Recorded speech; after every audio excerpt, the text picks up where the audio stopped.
Chukwu gozie gị as you listen. So ụbọchị taa wụ the 15th of July 2025. Ana m post this comment today on this YouTube channel. So Henry created this channel, like as I said, let me explain so many times. Iji kọpụta the content of my diaries. Every person should have a diary. So enwekwana my own. And the parties jikwa na gaga na ashi ha ruga. My own for better understanding of somebody who doesn't know or who is not conversant with what is going on.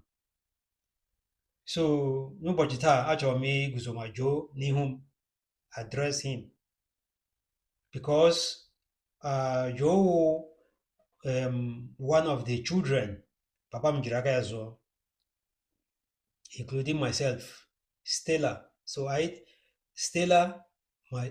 myself, Stella, Joe, Chijoke, and at some stage, Ike, before Papa Anya Labo, Rosia Ike Labo, and then that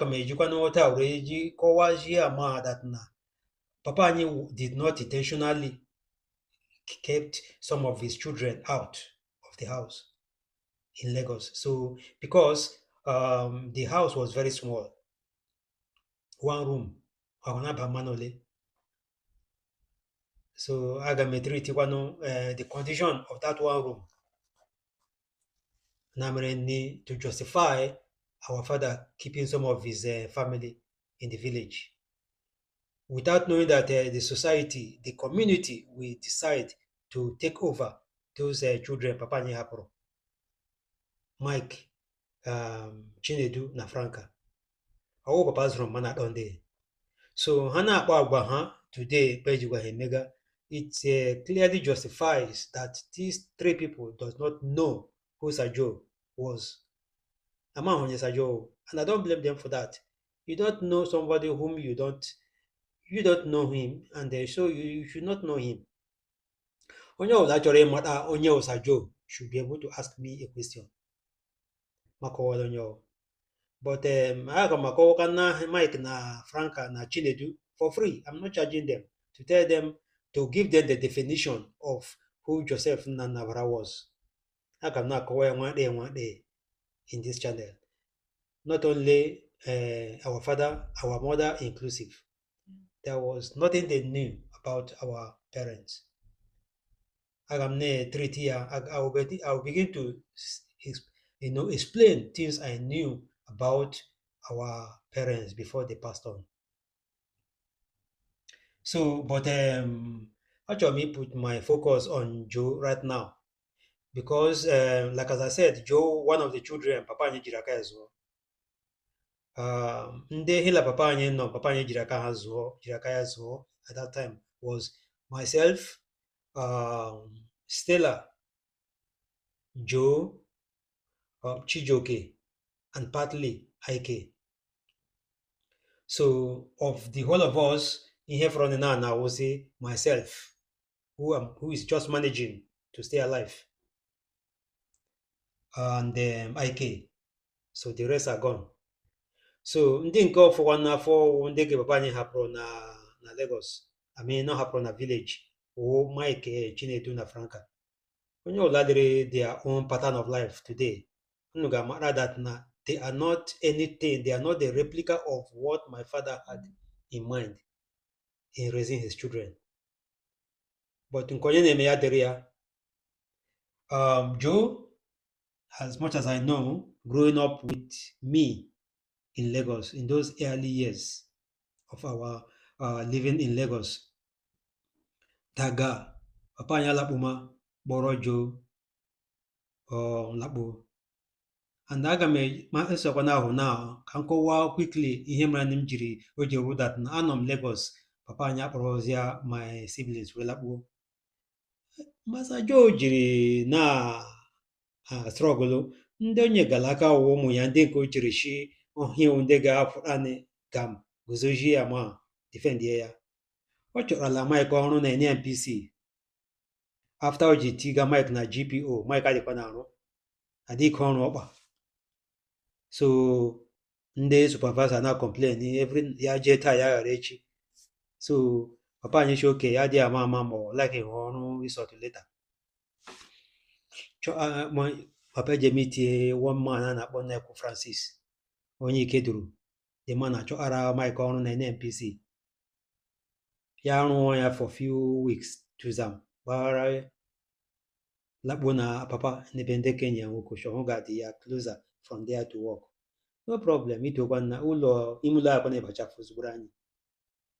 Ọzọ na mere ọrụkwa n'ọrụ ahụ for how many months ya sef ala egochi ajiji ala bekee.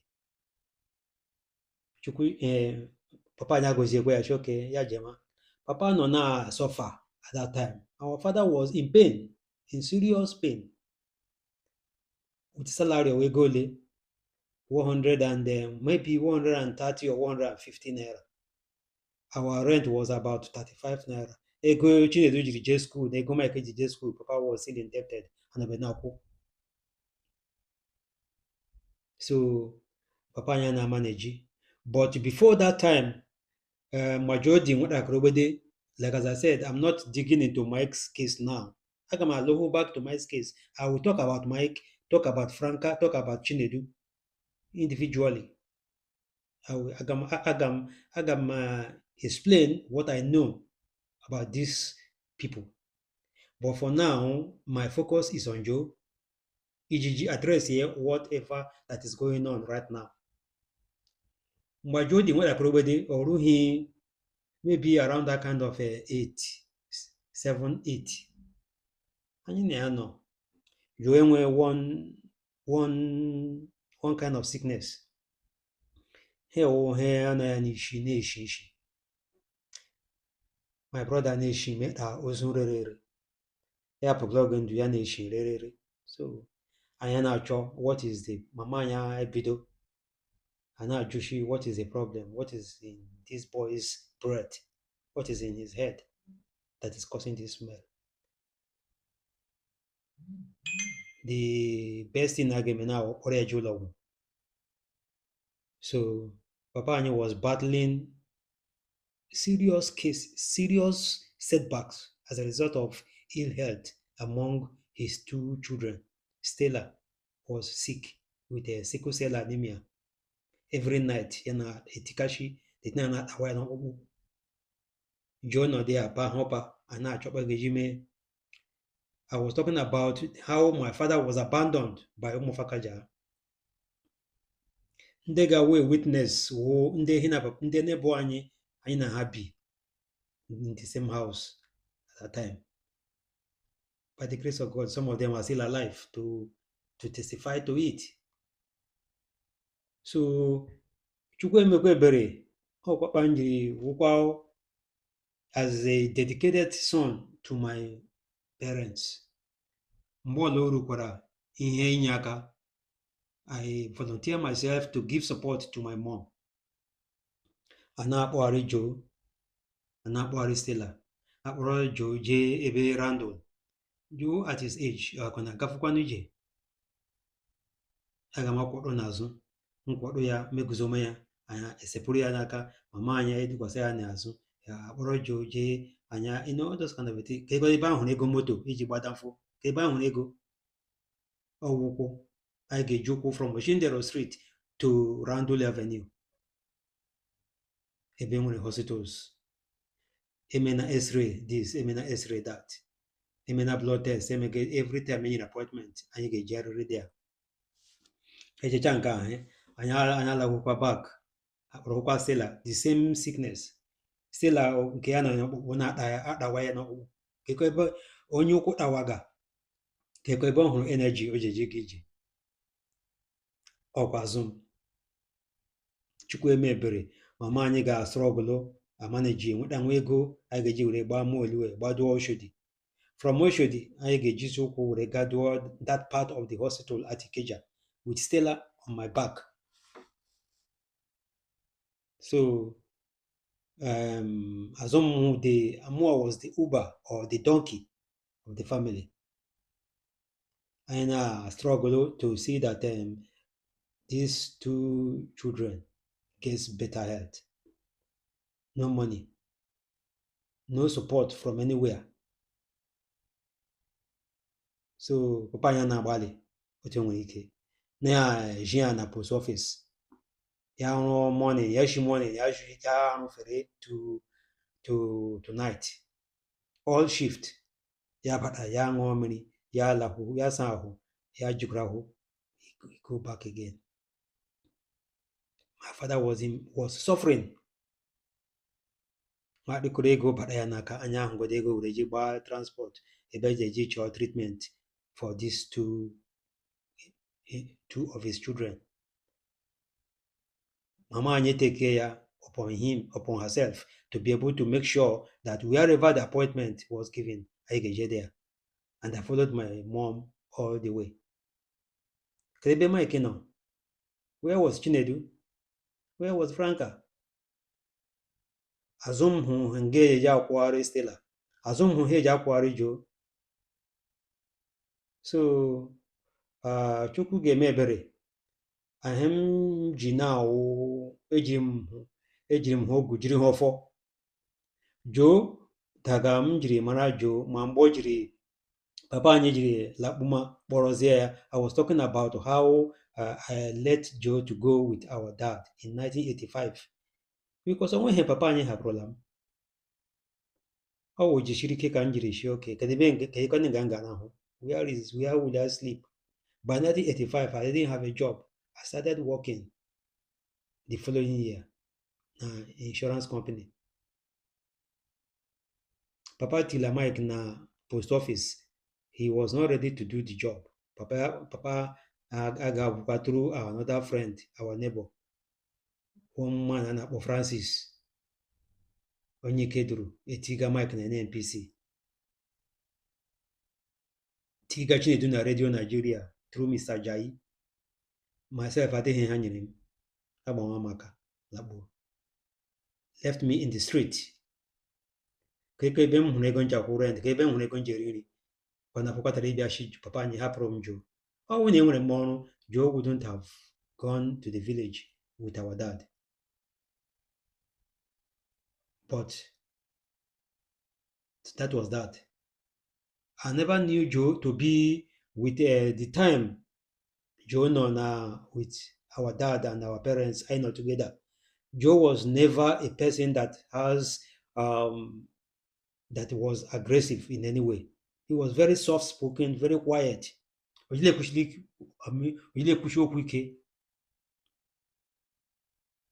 So, but manager etokwanụ ya bịa nwemazi ya some tendencies of different kind of attitude. But what remains is that upbringing, that foundation the parents nyere onwe ya we always reflect in the person's attitude.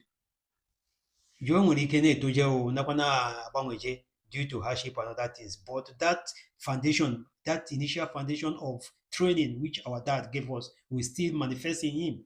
So though to him hụrụ oge many agashi na Joe jejeje lụọ ọgụ ma ọ nwere ojeje bala mmanụ mba o nwere anything like that. No, that is not possible. Akpụgidega ha shi and kpa ndị ekwesu ndị a ji arụga propaganda edogide mmanụ ashi edogide onye nwụrụ anwụ adogide ya ashi with ndị dị ndụ kọsara ahụ lata onye nwụrụ anwụ ọ ga-afụ to come and defend himself.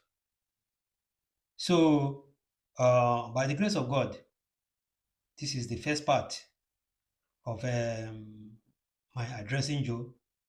Nwanne nwoke mụ na gị enweghị disagreement, enweghị any confrontation. Mụ na gị Joe enwepewula ọnụ ya kwụọ mụfọ daga as much as I know. Onweghị dola mụ na my brother. Nothing. I've always loved him, always respected him, support him in any way I can. So in the second part, I will dig more into Joe, but now, enjoy now. Manager at least you can name ya na ndị ọzọ nọ in this position. Ụmụfakaja na Mike ndị propaganda ha ma ha agaghị eji were eje gaa propaganda ya Chukwudi ọhụ mere this Chukwudi ọhụ mere that ọhụ gburu Joe agaghị apafara m nshi agaghị eguzo shi Chukwudi bịa doola anyị isi they will know how to do it ha ma ha agaghị eji were gaa to every compound to solicit support to make sure that I do whatever they say that one I'm sure about that but in this case everybody alaala m isi mmiri n'ihi na gịnị na wa but ihe m chọrọ ịgwa ha n'iwu mụkwa ihe m chọrọ ịgwa Mike amaghị isha gị wụ isi nwa panju ala I don't know what that meant but ọ ma na ji bịa toma amaghị wụ isi nwa panju ala chọla m ilu that na otu mkpịsị aka ji arụ mmanụ ga-ezu ndị ọzọ oh Mike so he jeje na party propaganda na your brother who committed suicide my uncle Sajo she that was not the son of Sajo ụmụ nke Sajo jiri aka ya zụọ we commit suicide but ndị kwesụ ndị chila ajọ mmụọ wụ their own portion amana ha agaghị eji were ejiji mee to be able to coerce this person's spirit weaponize him to do whatever they have said adịkabeji ihe emege ya mmụọ aga m amara na I know Joe didn't commit suicide on his own